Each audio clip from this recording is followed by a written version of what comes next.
So hello everyone, आज इस video में हम डिस्कस करने जा रहे हैं topic US removes India from currency manipulation list. जानेंगे इस वीडियो में यूएसए ने इस लिस्ट से इंडिया को क्यों बाहर किया और चाइना अभी भी इस लिस्ट में मेंशन क्यों है। सो रिसेंटली आपने न्यूज़ में सुना होगा, यहाँ फिर आर्टिकल्स पढ़े होंगे। यहाँ पे देखिए, फॉर एग्जांपल मैं आपको दिखाता हूँ, ये देखिए मिंट का आर्टिकल है, US treasury removes India from currency manipulation list. तो सबसे पहले इंटरेस्टिंग बात यहाँ पे ये आती है कि यूएसए की जो ट्रेजरी डिपार्टमेंट की चीफ है जेनेट येलेन, वो इंडिया में बहुत ही important event India USA economic financial partnership की 9th मीटिंग के लिए यहाँ पे आई हुई हैं। और ये न्यूज़ तभी सर्कुलेट हुई जब वो यहाँ पे आई थी। अब इन्होंने अपनी स्टेटमेंट में ये मेंशन कर दिया कि इंडिया रशिया के साथ फ्रीली ट्रेड कर सकता है, यूएसए बीच में इंटरवीन नहीं करेगा। यहाँ पे आप नोट करिएगा यूएसए का बिहेवियर कैसे बदला है। कुछ हफ्ते पहले जो बाइडन ने अपनी स्टेटमेंट में ये कहा था, India has been exceptionally weak in dealing with Putin's aggression, but Japan has been very tough, so has been Australia. लेकिन हमारे external affair minister Jaishankar sir ने इंडिया के स्टांस को बड़े ही रैशनल तरीके से मेंटेन किया है। और यहाँ पे यूएसए ने पॉजिटिवली इस बात को समझा है और कहा है कि यूएसए समझता है इंडिया की पोजीशन को रिगार्डिंग रशिया।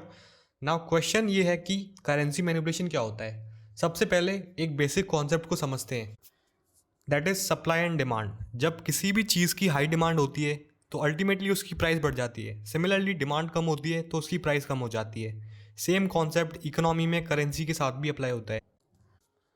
इमेजिन करिए, India solar panel production world में सबसे ज़्यादा करता है। बाकी कंट्रीज़ भी इंडिया से सोलर पैनल खरीदने में इंटरेस्टेड होंगी क्योंकि उनकी करेंसी की वैल्यू इंडिया में ज़्यादा है। अगर बहुत सारी कंट्रीज़ इंडिया से सोलर पैनल खरीदने लगेंगी तो इंडियन रुपी की भी वैल्यू बढ़ेगी। इवेंचुअली एक टाइम ऐसा आएगा इंडियन रुपी की वैल्यू बाकी कंट्रीज़ की करेंसी से हाई होगी।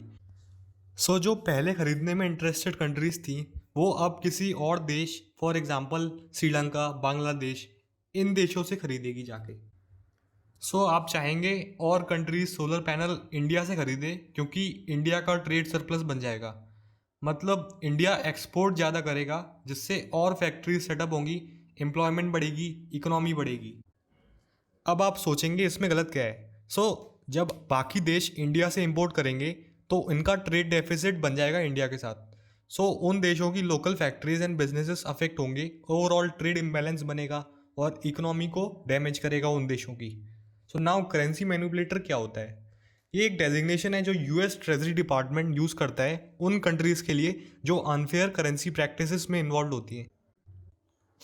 इसको ऑमनिबस फॉरेन एंड कॉम्पिटिटिवनेस एक्ट 1988 के अंदर मेंशन किया गया है। इस एक्ट को लागू 1988 में यूएस प्रेसिडेंट रीगन ने किया था। पहले हम समझते हैं कि इसका इम्पैक्ट क्या होगा। अगर किसी कंट्री को यूएसए करेंसी मैनिपुलेटर लेबल करता है तो पहले उन देशों के बीच में बायलैटरल टॉक से इशू को सॉल्व किया जाएगा। अगर वो कंट्री एक्सेप्ट नहीं करती है तो यूएसए उस पर trade tariffs and taxes impose कर सकता है जिससे उस कंट्री को काफ़ी लॉसेस होंगे। नाउ चाइना का इसमें नाम क्यों है? बिकॉज चाइना पर्पसफुली अपनी करेंसी को वीक करता है जिससे यूएस को काफ़ी लॉसेस होते हैं because of trade imbalance. China एक ट्रेड ड्रिवन इकोनॉमी है, चाइना सबसे ज़्यादा एक्सपोर्ट्स करता है, इसलिए यूएस ट्रेजरी डिपार्टमेंट ने चाइना को लेबल कर दिया है एज अ करेंसी मैनिपुलेटर। यहाँ पे आप देख सकते हैं क्लियरली इस ग्राफ के थ्रू चाइना कैसे ट्रेड मैनिपुलेशन करता है। बाकी और कई कंट्रीज़ हैं जिसको यूएसए ने अपनी वॉच लिस्ट पे रखा है, for example Taiwan, south Korea, Switzerland, Germany and Japan. यहाँ पे आप कहोगे कि वेट, यूएसए टैरिफ्स लगा दे चाइना पे, पर मैं आपको डेटा दिखाता हूँ। ये देखिए, चाइना टैरिफ्स लगाने के बाद भी अपनी ट्रेड ग्रो कर रहा है। यहाँ पे आप एक क्वेश्चन ये पूछोगे कि ठीक है, ओके, करेंसी मैनिपुलेट करती हैं कंट्रीज, लेकिन उनको लेबल करने का क्राइटेरिया क्या है? मैं यहाँ पे आपको बता दूँ, सबसे पहला क्राइटेरिया है कि यूएसए के साथ एटलीस्ट $20 बिलियन का ट्रेड सरप्लस।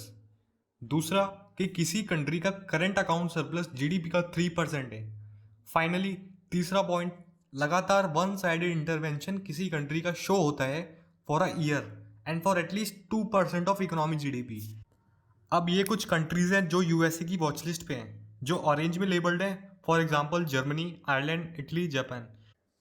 ये कंट्रीज इन क्राइटेरिया के 2 पॉइंट्स फुलफिल करती है और थर्ड पॉइंट फुलफिल करने से यूएसए लेबल कर देता है एज अ करेंसी मैनिपुलेटर, जो यहाँ चाइना रेड में लेबल्ड है। फाइनल पॉइंट ये आता है कि इंडिया के साथ 4 और countries, Italy, Mexico, Thailand, Vietnam, इनको वॉच लिस्ट से हटा दिया गया है क्योंकि ट्रेजरी डिपार्टमेंट ने जो रिपोर्ट्स पब्लिश करी थी उसमें 2 रिपोर्ट में लगातार इन कंट्रीज़ का सिर्फ एक ही क्राइटेरिया फुलफिल हो रहा था। So this was the main issue. अगर आपको इस टॉपिक के नोट्स डाउनलोड करने हैं, आपको वीडियो के डिस्क्रिप्शन में लिंक मिल जाएगा। Thank you for watching.